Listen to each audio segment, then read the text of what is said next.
আজ ছিল পঞ্চমী, সবাইকে জানাই শুভ মহাপঞ্চমী। আজ ছিল আমাদের 3 বন্ধুর প্যান্ডেল হপিংয়ের প্ল্যান, কিন্তু আমার এই 2 বন্ধু তো সবসময় লেট করবেই করবে। ফাইনালি এদের আসার সময় হয়েছে, তাই পতিদেবের থেকে এই পাসটা হাতিয়ে নিয়ে আমরা বেরিয়ে পড়েছি ঠাকুর দেখতে। প্রথমেই চলে গিয়েছিলাম কলকাতা তথা ভারতবর্ষের সকলের দাদা সৌরভ গাঙ্গুলির বাড়ির পাশের ঠাকুরটা দেখতে, আর তারপরে চলে গিয়েছিলাম বেহালা। আমাদের 3 জনের কারোরই ভিড়ে লাইন দিয়ে ঠাকুর দেখতে ভালো লাগে না, তাই আমাদের দৌড় এই বেহালা পর্যন্তই। আমার কতদিনের ইচ্ছা ছিল বেহালার এই রয়বাড়ির ঠাকুরটা দেখার।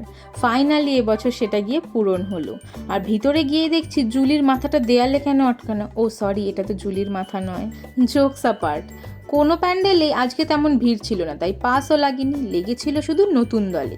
আর বেহালা নতুন দলের প্যান্ডেলটা হয়েছিল চোখ ধাঁধানো। সত্যিই ভীষণ সুন্দর হয়েছিল, যেমন প্রতিমা তেমন প্যান্ডেল। কোনো কারণের জন্য আগের বছর আমাদের এই বন্ধুদের পুজোয় ঠাকুর দেখতে যাওয়াটা হয়নি, তবে এবছর গিয়ে খুব মজা করেছি। দেখা হচ্ছে নেক্সট মিনি ব্লগে। Bye bye.